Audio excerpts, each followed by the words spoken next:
Hello there, everyone. This is Mr. D coming to you with the Holy Chronicles of Genesis. This is chapter, I believe, uh, yeah, chapter 35 of Genesis. Now, if you haven't marked my subscribe button yet down in the corner, why don't you do so now? I don't have notifications of it. I'm still learning on some of these buttons, still trying out different microphones, I'm still plugging along. My goal with God is to put out a video for every chapter in the Holy Bible. Now, I'm not planning on doing the prophecies right at first. And the prophecy is I'm not qualified as a pastor or anything. All I do is read the Bible and tell you what I, Mr. D, see in the scriptures. So I'd like to have you follow me if you're bold and daring enough, okay. But we're going to start. This is chapter 34, and I'm using the NIV version, and it seems to be pretty easy to follow. So, starting off with chapter 35 states here.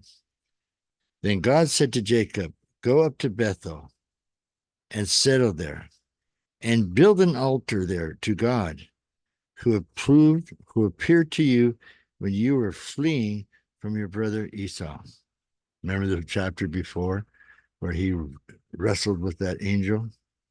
Well, so Jacob said to his household and to all who were with him, "Get rid of your foreign gods you have with you, and purify yourselves and change your clothes. Then come, let us go up to Bethel, where I will build to an altar to who? An altar to God, who answered me in the day of my distress, and who has been with me wherever I have gone." So they gave Jacob all of the foreign gods they had and the rings in their ears, and Jacob buried them under the oak of Shechem. Then they set out and tarried of God till they set out, and the terror of God fell on the towns all around them, so that no one pursued them. Kind of a don't feel comfortable chasing after God's people. Well, things happen. And Jacob, in verse 6, Jacob and all the people with him came to Luz, that is Bethel, in the land of Canaan.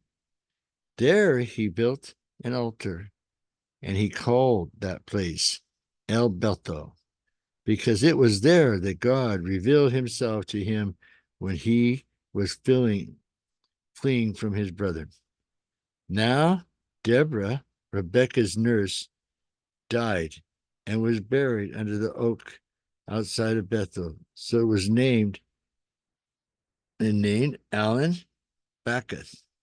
After Jacob returned from Paddock Aram, God appeared to him again and blessed him. God said to him, "Your name is Jacob, but you will no longer be called Jacob. Your name will be Israel." So he named him Israel. That's a bit of piece of information. When did Jacob become Israel? Genesis 35, 9. We need to remember important facts. My gray matter and my thing is getting a little liquidy. It's every day is a challenge. But God is there. God is there to bless me and watch over me. All right. And God said to him, this is verse 11. And God said to him, "I am God Almighty. Be fruitful and increase in number. A nation and a community of nations will come from you, and kings will be among your descendants. The land I gave to Abraham and Isaac I give to you. and I will give this land to your descendants after you. Then God went up from him, and at that place where he had talked with him, Jacob set up a stone pillar at a place where God had talked with him, and he poured out a drink offering on it. He also poured oil on it. Jacob called the place where God had talked with him Bethel. Chapter 35, verse 14. So he called that place Bethel. Well, and unfortunately, one of the, was it servant girls or nurse? Yeah, the nurse for Rebecca died. That's not good. Well, it says here some other bad news. Then they moved on from Bethel while they were still some distance from Ephrath. Rachel began to give birth. This is not bad news. This is good news. Give birth and had great difficulties all. And as she was having a great difficulty to childbirth, the midwife said to her, Don't despair, for you have another son. As she breathed her last, for she was dying, she named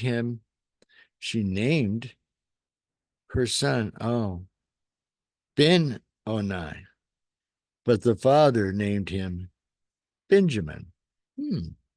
So now I thought the last son of Jacob was Joseph, but now the last son is Benjamin. That makes 12, I think. Maybe I'm wrong. Maybe I counted wrong, but I think it's 12. So we continue on in verse 19. So Rachel died and was buried on the way to Ephraim, that is Bethlehem. Over her tomb, Jacob set up a pillar, and to this day, that pillar marks Rachel's tomb. You see what it says in verse 19? It says they were on their way to Ephrath. That is Bethlehem. So that's another name. I never knew that. See, when you read the scriptures, you find words that help you maybe later on in some of the readings. It's like an encyclopedia of what God has done or had been done or what people knows God has done of the world's history. And it's kind of interesting too to see where we come from. So it leads into saying on verse 21, Israel moved on again and pitched his tent beyond the Migdal Eder. While Israel was living in that region, Reuben went in and slept with his father's concubine Bilhah, and Israel heard of it. Jacob had 12 sons. The sons of Leah, Reuben, the firstborn, Simon, Levi, Judah, Issachar, and Zebulun. Then the sons of Rachel, Joseph and Benjamin, and the sons of Rachel's servant, Bilhah, Dan, and Nephtali. The sons of Leah's servant, Zilpah, is Gad and Asher. There were the sons of Jacob, who were born to him in Paddan Aram.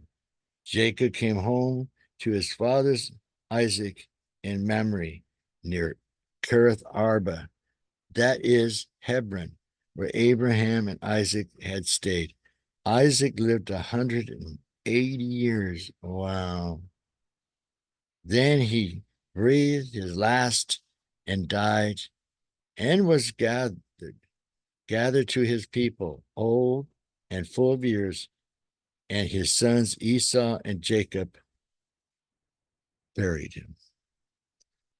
So the chapters of Abraham, his son Isaac, and his wife, Rachel, on down to Jacob and Esau. Life just continued and continued. So at the end of chapter 35, we end up with the tragedy of the death of Isaac and Rachel. So we kick on into chapter 36 on my next video. Hope to see you there. May God be with you. May God help you in what your decisions are to be. And remember, He is there all the time. May God be with you, Mr. D.